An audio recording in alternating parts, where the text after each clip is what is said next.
आज हम लोग सम्राट अशोक के बहुत से नाम हैं, इसके ऊपर थोड़ी सी चर्चा कर लें। अशोक 273 ईसा पूर्व में गद्दी पर बैठता है। तो इस तरीके से अगर राज्याभिषेक हो रहा है, आप लोग बहुत अच्छी तरह जानते भी हैं, तो आज हम लोग अशोक यानी सम्राट अशोक के ऊपर बात करते हैं। तो यहाँ पर सम्राट अशोक को बहुत नामों से जाना जाता है। इसको थोड़ा सा हम लोग जो है समझ लेते हैं कि सम्राट अशोक की कौन कौन से नाम हैं या उपाधियाँ हैं, ये आपसे पूछा जा सकता है। जैसे मानकर चलिए इसको अशोक वर्धन कहा जाता है, अशोक वर्धन। तो ये अशोक वर्धन जो शब्द आया है वो कहाँ कहा जाता है, तो पुराणों में, यानी पुराणों में इसका जो नाम आ रहा है वो अशोक वर्धन आ रहा है। इस बात को थोड़ा सा ध्यान रख लेना। पुराण भी अगर आता है तो स्वाभाविक रूप से ध्यान रखना विष्णु पुराण में। कहाँ पर आता है, विष्णु पुराण में एक तरह से इसको अशोक वर्धन कहा जाता है। पहला क्वेश्चन बन गया। दूसरी बात कर लेते हैं तो मास्की अभिलेख में इसको बुद्ध शाक्य कहा जाता है। तो यहाँ पर दूसरा भी नाम कर सकते हैं कि इसको मास्की अभिलेख जो कर्नाटक से मिला है, मास्की अभिलेख में इसको क्या कहा गया है, तो इसको बुद्ध शाक्य कहा गया है। तो यहाँ पर मास्की अभिलेख में इसको बुद्ध शाक्य भी कहते हैं, ये भी आपसे कहीं ना कहीं पूछा जा सकता है। इसके बाद भाब्रू लेख में जो राजस्थान से मिला है, इसमें मगधाधिराज कहा जाता है। यानी अशोक को अगर हम बात करते हैं तो भाब्रू शिलालेख में, तो भाब्रू शिलालेख की बात करते हैं तो इसको मगधाधिराज मगधाधिराज या मगधराज कहा जाता है। तो इसको मगधाधिराज या मगधराज भी कहते हैं, ये भी आपसे पूछा जा सकता है। इसके बाद बराबर की जो गुफाओं में उसने आजीविकों के लिए गुफाएं जो दान की थी, उसमें पियदसी राजा कहा जाता है। यानी बराबर गुहा लेख में अगर बात करते हैं तो बराबर गुहालेख में, तो बराबर गुहालेख में इसको क्या कहा गया है, तो इस तरीके से बराबर गुहालेख में अगर हम बात यहाँ पर करें तो इसको जो है पियदसी राजा कहा गया है। तो इसको बराबर गुहालेख में इसको पियदसी राजा भी कहते हैं। मेरा कहने मतलब कि अशोक को बहुत से नामों से जाना जाता है, इसीलिए ये सब चीज़ें मैं आपको बता रहा हूँ। इसी प्रकार से इसको महाराज कुमार भी कहा जाता है। कहाँ पर, तो पनगुडरिया अभिलेख में। पनगुडरिया अभिलेख मध्य प्रदेश में पड़ता है। तो इस प्रकार से इसको पनगुडरिया अभिलेख में, पनगुडरिया अभिलेख, इस बात को थोड़ा सा ध्यान रखना। और इस प्रकार से पनगुडरिया अभिलेख जो मध्य प्रदेश में पड़ता है, कहाँ पर पड़ता है, तो पनगुडरिया अभिलेख मध्य प्रदेश में पड़ता है। इसमें इसको महाराज कुमार कहा जाता है। अशोक को क्या कहा गया है, महाराज कुमार। तो इस तरीके से इसको महाराज कुमार भी कहते हैं पनगुडरिया अभिलेख में। अगर हम थोड़ी सी चीज़ों को लेकर और आगे बात करें तो यहाँ पर एक क्वेश्चन और बन सकता है कि अशोक को उसके अभिलेखों में ज़्यादातर देवानाम पियदसी कहा गया है। यानी अशोक के अभिलेखों में यहाँ पर अगर अशोक के अभिलेखों की बात करें तो उसमें ज़्यादातर उसको क्या कहा गया है, देवानाम पियदसी। ये थोड़ा सा ध्यान रखना, देवानाम पियदसी कहा गया है। तो इसको देवानाम पियदसी कहा जाता है। ज़्यादातर अभिलेखों में इसको इसी नाम से जानते हैं कि देवानाम पियदसी, यानी देवताओं को प्रिय लगने वाला।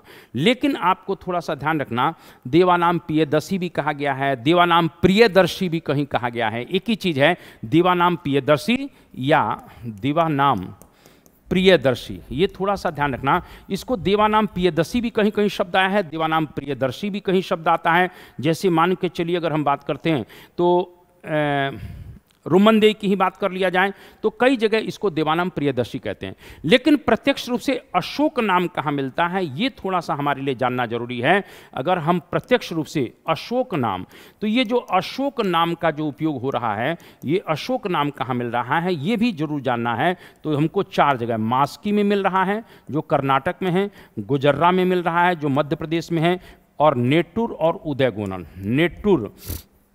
और उदयगोलन। इस प्रकार से थोड़ा सा ध्यान रखना, ये जो 4 अभिलेख हैं, इन चारों जगह प्रत्यक्ष रूप से अशोक का नाम अशोक मिलता है। मास्की, नेट्टूर, उदयगोलन कर्नाटक में है, गुजर्रा मध्य प्रदेश में है। यहाँ पर अशोक का नाम प्रत्यक्ष रूप से अशोक मिलता है, ये भी आपसे पूछा जा सकता है। इसी प्रकार से अगर देखें तो इसका एक जगह नाम प्रियदर्शी भी है, और प्रियदर्शी इसको कंधार अभिलेख में भी कहा गया है और भाब्रू अभिलेख में भी कहा जाता है। तो इसका एक नाम एक प्रकार से प्रियदर्शी भी शब्द आता है, प्रियदर्शी। तो ये प्रियदर्शी जो शब्द आ रहा है, इस बात को ध्यान रखना, इसको भाब्रू अभिलेख मैंने अभी कहा था, इसको भाब्रू अभिलेख और स्वाभाविक रूप से जो है कंधार अभिलेख। कहाँ पर है? तो कंधार अभिलेख। तो यहाँ पर जो है इसको एक तरीके से देखते हैं तो इसको प्रियदर्शी भी कहा जा रहा है। ये भी प्रश्न आपसे बिल्कुल पूछा जा सकता है, ठीक है ना। इसके बाद देवानाम प्रियदर्शी मैंने भी कहा, अभिलेखों में 13वें शिलालेख में भी इसी प्रकार की बात की जाती है। इतिहासकारों की बात अगर करते हैं, अच्छा एक चीज़ और बता सकते हैं कि अशोक की जो सर्वाधिक प्रचलित उपाधि थी वो प्रियदर्शी ही थी। अशोक की सर्वाधिक प्रचलित उपाधि क्या है? प्रियदर्शी है। उससे कहीं कहीं उज्जैनी करमोली भी कहा जाता है, उज्जैनी करमोली। यानी एक प्रकार से हम कह सकते, यहाँ पर लिख सकते हैं कि सर्वाधिक प्रचलित उपाधि अशोक की सर्वाधिक प्रचलित उपाधि।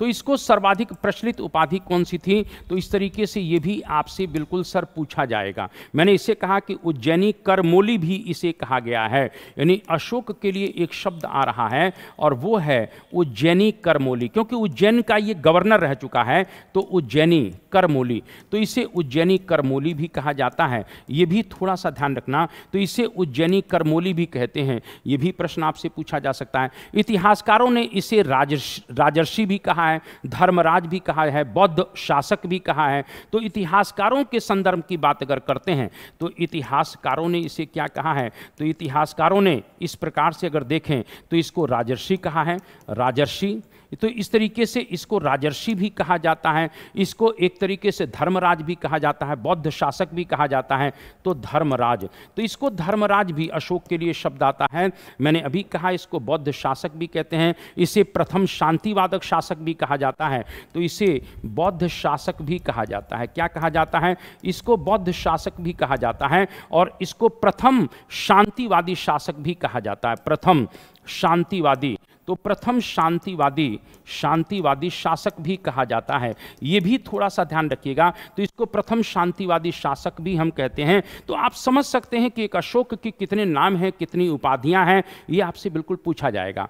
इसी प्रकार से गहड़वाल रानी, गहड़वाल शासक जो हुए, उनकी एक पत्नी थी जिनका नाम था कनकी कुमार देवी।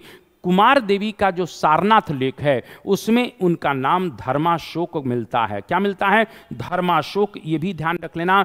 तो इस तरीके से हम कह सकते हैं कि गहड़वाल रानी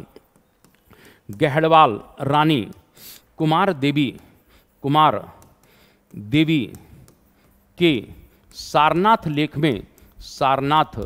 लेख में इसका एक नाम क्या मिलता है? अशोक का नाम, अशोक की उपाधि धर्माशोक भी मिल रही है। क्या मिल रही है? तो धर्माशोक। तो इसको धर्माशोक भी कुल मिला के गहड़वाल रानी इस प्रकार से जो है उनका जो है धर्माशोक भी कहा गया है। ये भी आपसे बिल्कुल कहीं ना कहीं पूछा जा सकता है। आप लोग बहुत अच्छी तरह से इस बातों को थोड़ा सा जानते ही हैं। इसके बाद यूनानी लेखकों ने भी इसको बहुत सी उपाधि दी है, जिसके रासिलेउस कहा है, रासिलेउस भी कहा जाता है, मलका भी कहा जाता है। तो यूनानी लेखों में उसे रासिलेउस, यानी इस प्रकार से यूनानी लेखों की बात करें तो यूनानी लेखों में अशोक के लिए क्या कहा जाता है? रासिलोउस। तो रासिलोउस भी कहते हैं, मलका भी कहते हैं, इस बात को थोड़ा सा ध्यान रखना। तो इसे रासिलेउस और मलका कहा गया है, मलका। तो रासिलेउस और मलका भी अशोक का नाम कहीं न कहीं यूनानी लेखों में मिलता है, और जो कि एक तरह से राजा की उपाधि थी। यानी रासिलेउस और मलका ये किसकी उपाधि हैं? यह राजा की ही उपाधि थी, राजा की ही उपाधि थी। ये भी बेटा आप लोगों से पूछा जाएगा, इस बात को थोड़ा सा ध्यान रखिएगा। और स्वाभाविक रूप से मैंने अभी कहा, कल्हण अशोक को कश्मीर का प्रथम मौर्य शासक बताता है। यानी एक प्रकार से कल्हण की बात करते हैं तो कल्हण अशोक को इस प्रकार से अशोक को कश्मीर का